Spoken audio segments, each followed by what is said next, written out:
জাতিসংঘের মহাসচিব Antonio Guterres এই মুহূর্তে বাংলাদেশে অবস্থান করছেন। তার বাংলাদেশ সফরকে কেন্দ্র করে বাংলাদেশে রীতিমতো হৈ হৈ রই রই একটা উৎসব মুখর পরিবেশ তৈরি হয়েছে। তিনি রোহিঙ্গা শরণার্থী ক্যাম্প ঘুরে এসেছেন, সেখানে 1 লাখ লোকের সঙ্গে ইফতার করেছেন। তার পোস্ট করা জাতিসংঘ মহাসচিবের টুইটারে পোস্ট করা একটা ছবিতে বিশাল মানুষের এই যে বসে আছে সাদা টুপি পরে, সাদা কাপড় পরে, তেমন একটা ছবি আমরা প্রত্যক্ষ করেছি টুইটারে। সেটি জাতিসংঘ মহাসচিব পোস্ট করেছেন। জাতিসংঘ মহাসচিব বাংলাদেশে এমন একটি সময়ে গিয়েছেন, রোহিঙ্গা শরণার্থী ক্যাম্পে এমন একটি সময় গিয়েছেন যখন এই রোহিঙ্গা শরণার্থীদের ভবিষ্যৎ একটা চরম অনিশ্চয়তার মুখে পড়েছে। আপনারা জানেন যে ডোনাল্ড ট্রাম্প ইউএস এইডকে বিলুপ্ত ঘোষণা করেছেন এবং বিভিন্ন দেশে তাদের যে ফরেন এইড, যেসব সহায়তা বরাদ্দ আছে সেগুলো সাময়িকভাবে স্থগিত করেছেন। এবং তহবিল সংকটের কথা বলে এই জাতিসংঘেরই সংস্থা ওয়ার্ল্ড ফুড অর্গানাইজেশন, বিশ্ব খাদ্য সংস্থা, তারা বাংলাদেশে যে রোহিঙ্গারা আছে, রোহিঙ্গাদের জন্য তাদের যে ফুড ভাউচার, খাবারের জন্য যে বরাদ্দটি আছে সেটি অর্ধেক কমিয়ে দিয়েছে। $12.5 থেকে $6 তারা নামিয়ে এনেছে। ফলে সামনের দিনগুলোতে রোহিঙ্গারা তুমুল খাদ্য সংকটে ভুগবে বলে বা একটা অর্থনৈতিক ক্রাইসিসে পড়বে বলে নানা মহল থেকে আশঙ্কা করা হচ্ছে। দর্শক, আপনারা জানেন যে রোহিঙ্গারা সেখানে থাকে, তাদের এটি হচ্ছে একমাত্র তাদের জীবন নির্বাহের একমাত্র মাধ্যম হচ্ছে এইড এজেন্সিগুলোর মাধ্যমে তারা যে অর্থ পায় সেটি। কারণ তারা এখানে কোনো কাজ করতে পারে না, যেহেতু তারা বাংলাদেশি নাগরিক নন, তারা এখানে নিতান্তই শরণার্থী, ফলে তাদের কাজ করার অনুমতি নেই। ফলে এই তহবিলের থেকে পাওয়া বরাদ্দের উপরই তাদের জীবন নির্বাহ করতে হয় এবং সেটি খাবারের অংশটি অন্তত হাফ কাট হয়ে গেছে, অন্যান্য সাহায্য অপ্রতুল। এবং ইতিমধ্যে আমরা জানি যে প্রায় অনেকগুলো দেশ রোহিঙ্গাদের জন্য, যারা একটা সময় বাংলাদেশকে সহযোগিতা করতো, সেই সব ইউরোপীয় ইউনিয়নগুলো বা অন্যান্য দেশগুলো সেই সব সহযোগিতা গত কয়েক বছর ধরেই বলা যায় অনেক কমে গেছে এবং কোনো কোনো দেশের বন্ধ হয়ে আছে। ঠিক এইরকম একটা সংকটজনক অবস্থায় জাতিসংঘ মহাসচিবের বাংলাদেশ সফর এবং রোহিঙ্গা ক্যাম্পে যাওয়াটা সেটি অত্যন্ত গুরুত্বপূর্ণ অবশ্যই।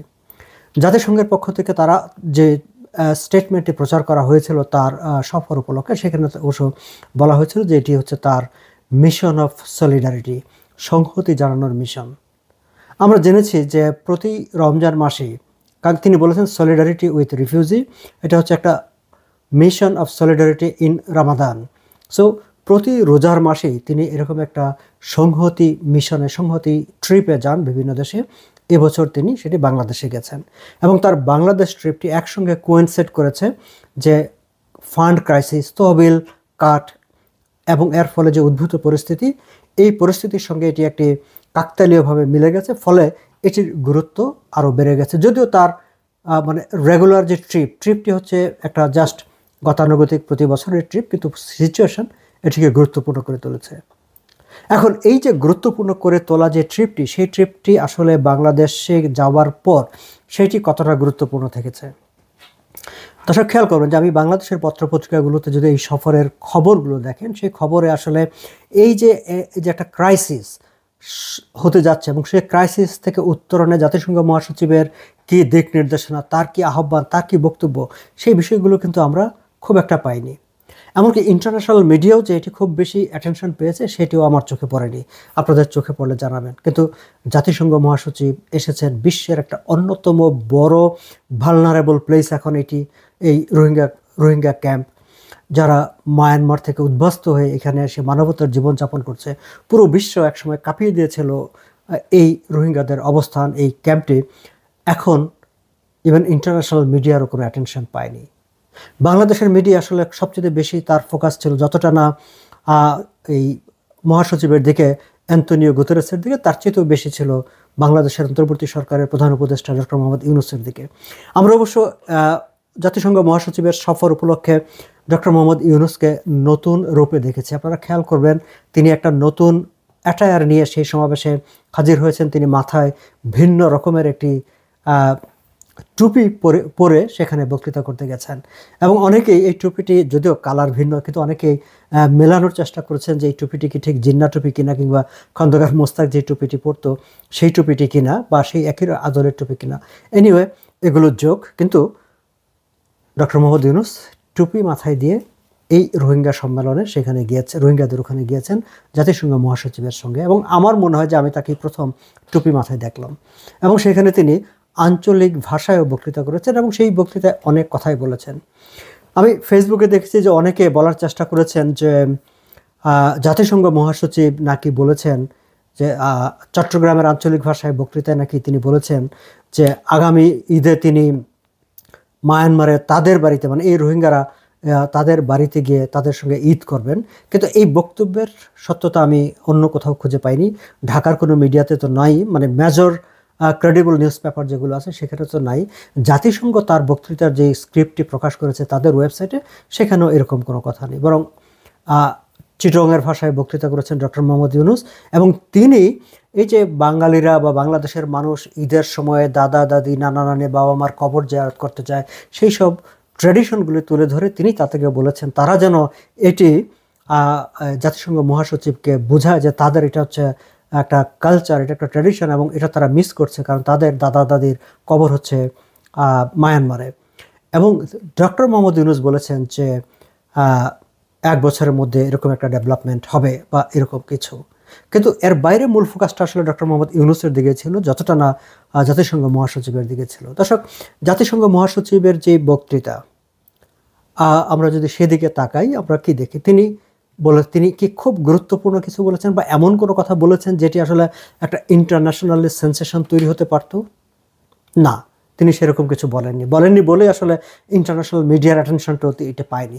যদিও তিনি বলেছেন যে তার এই সলিডারিটি ট্যুরটা তিনি বাংলাদেশের রোহিঙ্গাদের কাছে এসেছেন যে রোহিঙ্গাদের উপর একটা ইন্টারন্যাশনাল স্পটলাইট যাতে পড়ে, তাদের উপর যাতে ইন্টারন্যাশনাল দৃষ্টিটা পড়ে যে এই যে একটা ক্রাইসিস ফান্ড কাটের জন্য হচ্ছে, সেটার দিকে যাতে আন্তর্জাতিক দৃষ্টি তাদের দিকে পড়ে। কিন্তু ইনফ্যাক্ট ইন্টারন্যাশনাল মিডিয়া এটাকে খুব বেশি একটা অ্যাটেনশন দেয়নি। ডক্টর মোহাম্মদ ইউনূস অবশ্য বলেছেন যে তিনি রোহিঙ্গাদের সাথে কথা বলেছেন, রোহিঙ্গাদের সাথে কথা বলে তিনি তাদের কাছ থেকে 2টি বার্তা পেয়েছেন। একটি বার্তা কি, তারা তাদের নিজ দেশ মায়ানমারে ফিরে যেতে চায়। এটি তো নতুন কিছু না দর্শক, এটা তো অনেক আগে থেকে আমরা জানি যে তারা ফিরে যেতে চায়, কিন্তু তাদের ফিরে যাওয়ার ক্ষেত্রে কিন্তু আবার কতগুলো শর্ত আছে, এটি তিনিও বলছেন। They want to go home Myanmar in a safe, voluntary and dignified manner, অর্থাৎ তারা মায়ানমারে ফিরে যাবে কিন্তু স্বেচ্ছায়, তাদেরকে জোর করে পাঠানো যাবে না। তারা যখন সিদ্ধান্ত নেবে যে হ্যাঁ আমি আমার দেশে ফিরে যাব, তখনই তারা যাবে কি নিরাপদে, ডিগনিফাইড, সম্মানজনক অবস্থায় এবং স্বেচ্ছায়। এরকম একটি শর্ত কিন্তু তিনিও আবার যুক্ত করেছেন। এটি আমরা এর আগে বাইডেন প্রশাসনের যারা ঘন ঘন বাংলাদেশ সফর করতেন এবং রোহিঙ্গা ক্যাম্পে দৌড়াতেন, তারাও ঠিক এই কথাটি বলতেন যে ডিগনিফাইড রিটার্ন, সেফ রিটার্ন এবং ভলান্টারি, স্বেচ্ছায়, তাদেরকে জোর করে পাঠানো যাবে না বা তাদেরকে বাংলাদেশ বলে যে তোমরা চলে যাও সেটা করা যাবে না। সো তিনি সেই একই কথা বলেছেন, মানে আগের জায়গায় আছেন। আরেকটি কথা তিনি বলেছেন, এটি একটু গুরুত্বপূর্ণ, যে তারা আরও একটু যে ক্যাম্পে থাকে সেই ক্যাম্পে ভালো পরিবেশ চায়। তার মানে হচ্ছে যে ক্যাম্পের যে পরিবেশটি সেটি নিয়ে তিনি সন্তুষ্ট না, বা তার কাছে কিছু অভিযোগ করেছে রোহিঙ্গারা যারা থাকে, সেই অভিযোগটি অবশ্যই বাংলাদেশ সরকারের বিপক্ষে যায়। ফলে বাংলাদেশ সরকারের উচিত হবে এই যে তাদের ক্যাম্পের পরিবেশ আরও কীভাবে উন্নত করা যায় সেটি নিয়ে ব্যাপারে যেন তারা পদক্ষেপ নেন। দর্শক, কিন্তু হ্যাঁ, জাতিসংঘ মহাসচিব এও কথা বলেছেন যে মানে আন্তর্জাতিক সম্প্রদায় এই রোহিঙ্গাদের কথা ভুলে যাবে, এটি তিনি মানতে পারছেন না। যত তিনি তাদের কথা বলেই যাবেন, তিনি তাদের এই যে সহযোগিতা দরকার, এবং এমন একটা সময় বিশেষ করে এই রোজার মাসে এই তহবিল বন্ধ করে দেওয়াটা ঠিক হচ্ছে না। দর্শক, এগুলো বলার জন্য তার ওই কক্সবাজারে রোহিঙ্গা ক্যাম্পে যাওয়ার দরকার হয় না, বরং তিনি যদি জাতিসংঘের একটি অধিবেশনে দাঁড়িয়ে সেখান থেকে তিনি অ্যাপিলটি করতেন, তাহলে বরং এটির আরও বেশি মানে ইমপ্যাক্ট হতো, যতটা না এখন হয়েছে। এখন তো আসলে it's lost in translation, it's lost in doctor Mohammad Yunus speech. তার বক্তব্যের ভিতর এটি আসলে বাংলাদেশের মিডিয়ায়ও হারিয়ে গেছে, ইন্টারন্যাশনাল মিডিয়াতেও হারিয়ে গেছে। এখন প্রশ্ন হচ্ছে দর্শক, এই যে খাদ্য তহবিল $12, $12.5 থেকে $6 করার সিদ্ধান্ত নিয়েছে, সেটি তো নিয়েছে WFP, ওয়ার্ল্ড ফুড অর্গানাইজেশন। সেটি জাতিসংঘের সংস্থা, যে জাতিসংঘের মহাসচিব তিনি নিজে, তার একটি সংস্থা তহবিল কাট করার ঘোষণা দিয়েছে। কই, তিনি ঘোষণা দিতেন যে না, এই তহবিল কাট হবে না, যা আছে তাই থাকবে, আমি গিয়ে চেষ্টা করব এটি কোত্থেকে আনা যায় সেই চেষ্টা আমি করব। সেটি কিন্তু তিনি বলেননি। তার মানে তার কিন্তু কোনো স্পেসিফিক প্ল্যান নেই বক্তৃতা করা ছাড়া। তিনি এসেছেন, সমাদৃত হয়েছেন, তাকে নিয়ে সরকার এটিকে ক্যাশ করে পাবলিসিটি করেছে, তাদের পিআর ক্যাম্পেইন করেছে, একটি 1 লাখ লোকের ইফতার পার্টি করেছেন, যেই ইফতার পার্টিতে আবার পদদলিত হয়ে ভিড়ের ঠেলায় একজন মারাও গেছেন, কয়েকজনকে হাসপাতালে ভর্তি করতে হয়েছে। এটি অত্যন্ত দুঃখজনক ঘটনা। ডক্টর মোহাম্মদ ইউনূস নিজেও দুঃখ প্রকাশ করেছেন, তার জন্য শোক প্রকাশ করেছেন। But this sad incident happened. কিন্তু এই যে 1 লাখ লোকের ইফতার, এই ইফতারটা কি বার্তা দেয়? ইফতারটাকে আদৌ কোনো বার্তা দেয়? এখন 1 লাখ লোকের ইফতারের জন্য তো একটা খরচ হয়েছে, সেই খরচটা কারা দিয়েছে? সেই খরচটি কি এই যে WFP কিংবা অন্যান্য সহায়তা সংস্থা যারা এই রোহিঙ্গাদের ভরণ পোষণের জন্য, জীবনযাপনের জন্য যে অর্থটি দেয়, যে তহবিল সাহায্য দেয়, সেখান থেকে ব্যয় হয়েছে, নাকি বাংলাদেশ সরকার তার নিজস্ব কোনো তহবিল থেকে দিয়েছে? সেটি আমরা কিন্তু জানি না। কিন্তু যখন একটা ক্রাইসিস, যখন রোহিঙ্গাদের তহবিল সংকট, সেখানে 1 লাখ লোকের ইফতার, please don't take it in religious way, কিন্তু 1 লাখ লোকের ইফতার এবং ইফতারের জন্য যে ব্যয়, সেই ব্যয়টা নিয়ে কিন্তু প্রশ্ন করার সুযোগ থাকে যে সেটি জরুরি ছিল কিনা, নাকি এটা একটা প্রচারণার জন্য, পাবলিসিটির জন্য, সরকারের পাবলিসিটির জন্য এটি দরকার ছিল। মহাসচিব এখনও ঢাকায় আছেন। তিনি ঢাকায় প্রধান উপদেষ্টার সঙ্গে সরকারের বিভিন্ন লেভেলে কথা বলছেন, বিএনপি সেক্রেটারি জেনারেলের সঙ্গে কথা বলবেন, রাজনৈতিক বিষয় নিয়ে হয়তো তিনি বক্তব্য রাখবেন। তিনি এর আগে 2018 সালে আওয়ামী লীগের শাসনামলেও তিনি একবার বাংলাদেশ সফরে ঢাকায় এসেছিলেন, এবার আবার আসলেন। সেবারও তিনি রোহিঙ্গা ক্যাম্প গিয়েছিলেন, সেটি তিনি তার বক্তব্যে উল্লেখ করেছেন, এবারও গেলেন।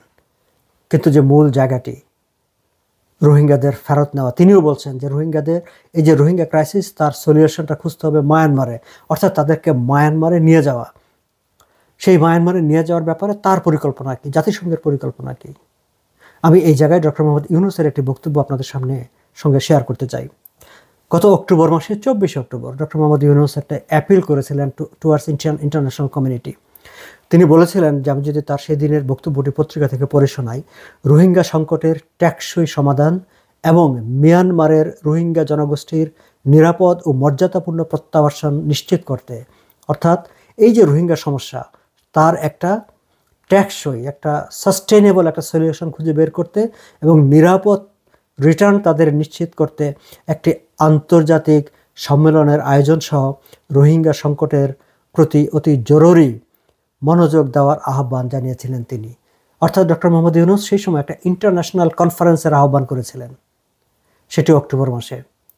অক্টোবর মাস থেকে আমরা যদি হিসাব করি, অক্টোবর থেকে নভেম্বর, ডিসেম্বর, জানুয়ারি, ফেব্রুয়ারি, মার্চ, প্রায় 4-5 মাস হয়ে গেছে। সেই 5 মাসে তার এই আহ্বানে কি কোনো দেশ সাড়া দিয়েছে? কিংবা বাংলাদেশের পররাষ্ট্র মন্ত্রণালয় কি তার এই আহ্বান নিয়ে বিভিন্ন দেশের সঙ্গে যোগাযোগ করার চেষ্টা করেছে বা যোগাযোগ করেছে? সাধারণত হয় কি যে, সরকার প্রধান যখন একটি অ্যাপিল করেন, সরকার প্রধান যখন কোনো কিছু একটা ডিজায়ার করেন, তখন তার মিনিস্ট্রি, প্রধানমন্ত্রীর কার্যালয় বা প্রধান উপদেষ্টার কার্যালয়, ফরেন অফিস, তারা ইন্টারন্যাশনাল কমিউনিটির সঙ্গে এটি নিয়ে যোগাযোগ করে, তাদের কাছে এটি পিচ করে, তাদের কাছে নতুনভাবে তুলে ধরে যে তারা কি চায়, প্রধান উপদেষ্টা, সরকার প্রধান কি চেয়েছেন, কি চান, সেগুলো তুলে ধরে। কিন্তু এই যে ডক্টর মোহাম্মদ ইউনূস একটি আন্তর্জাতিক কনফারেন্সের আহ্বান জানিয়েছিলেন, জরুরি মনোযোগ দেওয়ার আহ্বান জানিয়েছিলেন, কেউ কি মনোযোগ দিয়েছে? পাকিস্তানের সঙ্গে তো এই সরকারের একেবারে গলায় গলায় ভাব। সেই পাকিস্তানকে মনোযোগ দিয়েছে, সে পাকিস্তানকে সাড়া দিয়ে বলেছিল, yes we are with you, আসো আমরা একটা কিছু করি। জাতিসংঘ কি তখন বলেছে যে, ওয়েল ডক্টর মোহাম্মদ ইউনূস, আপনি এরকম একটি আন্তর্জাতিক সম্মেলন চেয়েছেন, আমি বিষয়টি দেখছি, আমি ডাকছি আন্তর্জাতিক সম্মেলন। ডক্টর মোহাম্মদ ইউনূসের হয়ে পররাষ্ট্র মন্ত্রণালয় কিংবা তিনি নিজে কি কোনো একটি সরকার প্রধানকে ফোন করে বলেছেন যে, এটা আমার একটা ক্রাইসিস, এই ক্রাইসিসে আমি আপনাদের সহযোগিতা চাই, we want to talk with you guys, let us have a conference? কিছুই কেউ করেনি।